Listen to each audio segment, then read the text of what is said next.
الحمد لله الحمد لله الحمد لله الحمد لله الحمد لله الحمد لله الحمد لله.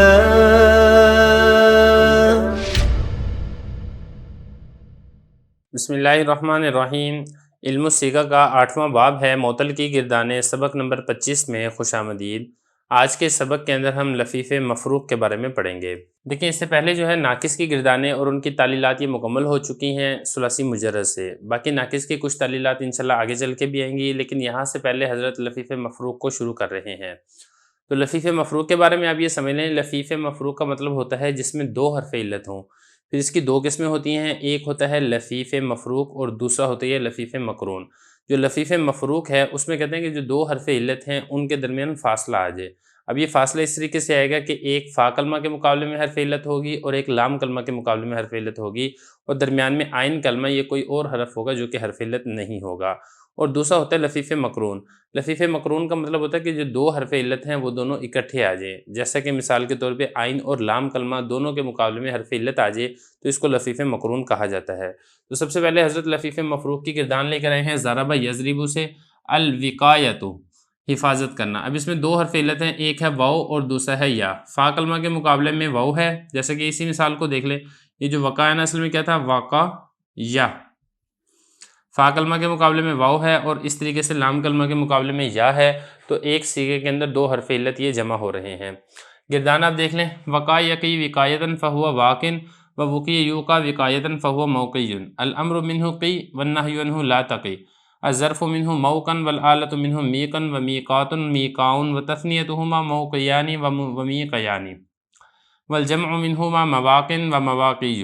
افعل تفضیل منہ اوقع والمؤنث منہ وقیا وتثنیتہما اوقیان ووقییان والجمع منہما اوقون واواقن ووقن ووقییات. اس باب کے فا کلمہ میں مثال کے قواعد اور لام کلمہ میں ناقص کے قواعد جاری ہوئے ہیں. مطلب کہنے کا یہ ہے کہ چونکہ اس کے فا کلمہ کے مقابلے میں بھی حرف علت ہے، لام کلمہ کے مقابلے میں بھی حرف علت ہے، تو آپ نے کرنا یہ ہے کہ آپ نے دونوں قسم کے قواعد کا اجرا کرنا ہے. مثال کے طور پہ ہم مثال کی بات کر لیتے ہیں جو مثال کے قواعد کا اجرا کیا گیا. جس طریقے سے نا یقی، اب یہ اصل میں کیا تھا؟ یوقیو تھا. یوقیو یفعلو یضربو کے وزن پر. اب اس میں یہ وہی بات ہے کہ فا کلمہ کے مقابلے میں حرف علت واو آ گئی ہے، تو وعد یعیدو، جو یعیدو والا قاعدہ تھا اس کے تحت ہم نے واو کو حذف کر دیا، تو یہ بن جائے گا یاقیو. تو یہ دیکھیں مثال کا قاعدہ جاری ہو گیا. اور اب یہ جو آخر سے یا لام کلمہ کے مقابلے میں ضمہ ہے، اس کو بھی ہم نے 10ویں قاعدے کے تحت حذف کر دیا، تو یہ بن جائے گا یقی. تو بیک وقت اس میں مثال کے قاعدے بھی آپ نے جاری کرنے ہیں اور آپ نے اس کے اوپر ناقص کے قواعد بھی جاری کرنے ہیں. ماضی معروف دیکھیں اس کا. وقع وقیا وقو، آخر تک بالکل ایسے ہی ہے جیسے رما رمیا رمو. اب جس طریقے سے رما کے بارے میں ہم نے پڑھا تھا نا کہ راما یا سے رما بن گیا تھا، بالکل اسی طریقے سے یہ بھی ایسی تھا. وقع یا تھا، کالا والا قاعدہ جاری ہو گیا تو یہ بن گیا وقع. اور رما یا اپنی اصل پر ہے، وقع یا اپنی اصل پر ہے. اور جس طریقے سے رمو کے بارے میں ہم نے پڑھا تھا کہ رما یو تھا، پھر اس کے بعد ساری تعلیل ہوئی جیسا کہ میں پیچھے آپ کو تفصیل سے بتا چکا ہوں. بالکل یہ بھی ایسے ہی ہے. یہ وقع یو تھا، وقع یو کے بعد پھر یہ ساری وہی والی تعلیل ہوگی رما یو والی، اور یہ بن جائے گا وقو. مجہول کی گردان آپ دیکھیں. وقیہ وقیہ، بالکل ویسے ہی ساری تعلیل ویسے ہی ہے جیسے کہ رومیہ والی گردان کے اندر میں نے تعلیل کو ذکر کیا ہے. تو یہ ماضی معلوم اور ماضی مجہول ہے. باقی جو سیغے ہیں وہ انشاءاللہ آگے چل کے خود حضرت تفصیل کے ساتھ بتائیں گے. مضارع کی گردان کے سیغے ہیں، خاص طور پہ امر کی گردان ہے، اس میں تھوڑی سی وضاحت ہوتی ہے، اس میں تعلیل کچھ اضافہ کیا گیا ہے تعلیل کا، وہ ہم انشاءاللہ آگے چل کے سبق کے اندر پڑھیں گے. دیکھیں آگے فعل مضارع معروف مثبت کی گردان دیکھیں. یقی یقیانی یقونا، تقی تقیانی یقینا، تکون تقینا، عقی نقی. یقی اور تمام سیغوں کا واو یعیدو کے قاعدے سے حذف ہوا ہے اور یا میں رما یرمی کے قواعد جاری ہوئے ہیں.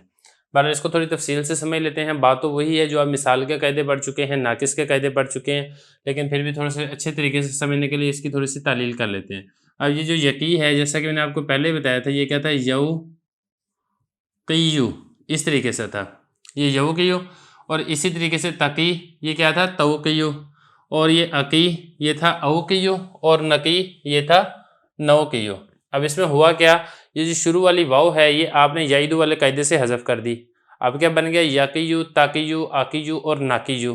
پھر آخر والا جو یا ہے اس کے اوپر جو ضمہ ہے وہ آپ نے حذف کر دیا 10ویں قاعدے کے تحت. لیکن جو آپ نے یرمی والے قاعدے کے اندر پڑھا تھا نا، یرمیجو ترمیجو ارمیجو نرمیجو، وہاں پر جو یا کا ضمہ حذف ہوا تھا آخر سے، بالکل اسی والے قاعدے کے تحت یہاں سے بھی ضمہ حذف ہو جائے گا. تو یہ اس طریقے سے ہو جائے گا یقی، تقی، عقی اور نقی.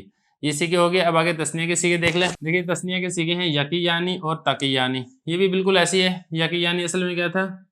یوقی یعنی. واو حذف ہوگی تو بن گیا یقی یعنی. اسی طریقے سے توقی یعنی، واو حذف ہوگی تو بچ گیا تقی یعنی. دو سیگے ہو گئے. اب اس کے بعد آپ آگے چلیں. اس میں جو جمع مونس کے دو سیگے ہیں، ایک ہے یقینہ اور دوسرا ہے تقینہ. یہ بھی آسان ہے. یقینہ اصل میں کیا تھا؟ یوقینہ، یفعلنا کے وزن پر. اسی طریقے سے جو تقینہ ہے یہ کیا تھا اصل میں؟ توقینہ، تفعلنا کے وزن پر. واو حذف ہوگی تو پیچھے بچے یقینہ اور تقینہ. یہ دو بھی ہو گئے. اب پیچھے دو سیگے رہ گئے ہیں. ایک ہے یکونہ اور تکونہ. یکونہ ہے جمع مذکر غائب کا سیگا اور تکونہ ہے جمع مذکر مخاطب کا سیگا. یہ بھی دیکھ لیں، بہت آسان ہے. یکونہ سب سے پہلے تو آپ نے یہی کرنا ہے، یوقیونہ،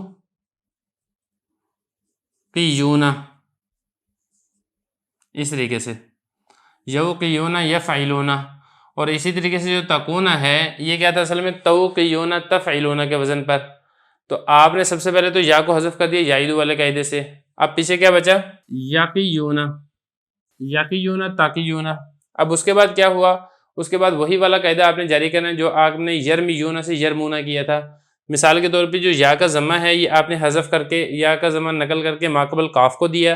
اب ماقبل ضمہ کی مناسبت سے جو یا تھی اس کو آپ نے واو سے تبدیل کیا تو یہ بن جائے گا یقونہ. پھر التقاء ساکنین سے واو حذف ہو جائے گی تو پھر پیچھے کیا بچے گا؟ یکونہ اور تکونہ. تو یہ بتا رہے ہیں کہ یقی اور تمام سیغوں کا جو واو ہے وہ یعید والے قاعدے سے حذف ہوا ہے، اور یا میں یعنی جو آخر والا لام کلمہ میں حرف علت یا ہے اس میں رما یرمی کے قواعد جاری ہوئے ہیں. مضارع مجہول کے قاعدے بھی اسی طریقے سے ہیں. یو کا یو قیانی یو قونا آخر تک یرما کی طرح بالکل وہی گردان ہے. مثال کے طور پہ جو یو کا ہے یہ اصل میں کیا تھا؟ یو قیو، یو فعلو، یرمیو کے وزن پر. جس طریقے سے ہم نے یرمیو سے یرما کیا تھا اسی طریقے سے یو قیو سے یو کا کر دیا. یعنی جو آخر والا یا مضموم تھی ماقبل مفتوح تھا تو پھر کالا والے قاعدے سے ہم نے الف سے تبدیل کر دیا. اور اسی طریقے سے جو یہ ہے یو کا یعنی اپنی اصل پر ہے، جس طریقے سے یرما یعنی اپنی اصل پر تھا. البتہ جو یہ ہے یو قونا، اس میں آپ نے پہلے حرکت نقل کر کے ماقبل کو دینی ہے، پھر التقاء ساکنین سے آپ نے الف کو حذف بھی کر دینا ہے کیونکہ اب التقاء ساکنین بھی واقع ہو رہا ہے. بالکل وہی والی تعلیل ہے جو آپ نے یرمونا کے اندر پڑھی ہے. یہی فرما رہے کہ آخر تک یرما کی طرح ہے. اگلی گردان دیکھیں. نفی تاکید بلند در فعل مستقبل معروف. لن یقیہ لن یقیہ لن یقو لن تقیہ لن تقیہ لن یقینہ لن تقو لن تقی لن تقینہ لن عقیہ لن نقیہ. دیکھیے یہ والے جو آپ نے گردان اگر بنا لی ہے نا تو اب اس کے بعد آگے نفی معلوم مستقبل کی گردان ہے یا مجہول کی گردان ہے، یہ بنانا کوئی مشکل نہیں ہے. یہ یقی تقی عقی نقی میں آپ کو بتا چکا ہوں کیسے بنا تھا. اب اس کے بعد آپ نے کرنا کیا ہے، جب شروع میں لن ناسبہ لگے گا تو آخر میں فتح آ جائے گا.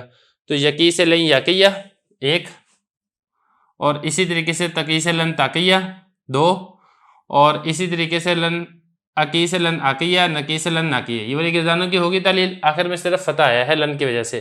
اب اس کے بعد تثنیہ سے نون رابی گر جائے گا جیسا کہ لن ناسبہ یہ نون رابی کراتا ہے. تو یقی یعنی سے لن یقیہ اور تقی یعنی سے لن تقیہ. اس کے بعد جو جمع مونس ہے جیسا کہ آپ کو معلوم ہے اس میں آخر سے نون نہیں گرتا، یہاں پر بھی نہیں نون گرے گا. جیسا کہ یقینہ جمع مونس غائب اور تقینہ جمع مونس مخاطب، یہ بھی ہو گیا. اب اس کے بعد آپ آگے چلیں. یہ جو ہے نا جمع مذکر غائب، اس کے آخر سے بھی نون رابی گر گیا. یکونہ سے لن یقو اور اسی طریقے سے تکونہ سے لن تکو. یہ سارے سیکھے ہو گئے. اب ایک سیکھا باقی بچا تقی. یہ کیا تھا اصل میں؟ تقیین تھا. توقیین تھا نا، توقیین تفعیلین تضربین کے وزن پر. واو تو حذف ہوگی یعید والے قاعدے سے. پھر کیا بچا؟ تقیین. پھر اس کے بعد وہی والا اصول جاری ہوگا جو ہم نے یرمیینہ سے یرمینہ کیا تھا، جیسا کہ میں آپ کو تفصیل سے بتا چکا ہوں. یا کہ حرکت نقل کر کے ماقبل کو دی تھی، پھر اس کے بعد التقاء ساکنین سے یا کو حذف کر دیا تھا. تو یہاں پر بھی وہی قاعدہ جاری ہوا ہے. فرق یہاں پر صرف یہ ہے کہ لن ناسبہ نے آ کر جو آخر سے نون رابی تھا واحد مونس مخاطب کا اس کو بھی گرا دیا، تو پھر پیچھے بچا لن تقی. تو یہ بتایا کہ لن سوائے اس عمل کے جو صحیح میں کرتا ہے اس باب میں کسی نئے تغیر کا سبب نہیں بنا. جو تعلیل مضارع میں آپ نے کی ہے نا یہاں پر، اس تعلیل کو باقی رکھتے ہوئے جو لن ناسبہ کا عمل ہے اب وہ اختیار کریں. چند سیغوں کے آخر میں آپ فتح دے دیں، چند سیغوں کے آخر سے نون رابی گرا دیں،